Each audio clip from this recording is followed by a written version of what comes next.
بسم اللہ الرحمن الرحیم۔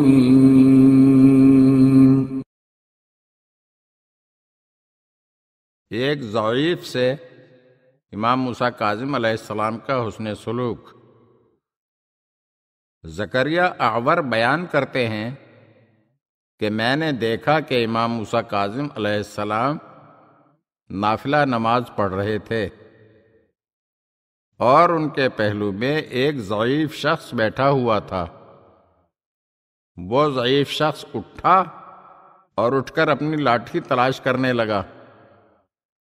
امام موسیٰ کاظم علیہ السلام نے محسوس کیا تو جھک کر اس کی لاٹھی اٹھائی اور اس کے ہاتھ میں پکڑا دی، اور پھر دوبارہ نیت کر کے نماز نافلہ میں مشغول ہو گئے۔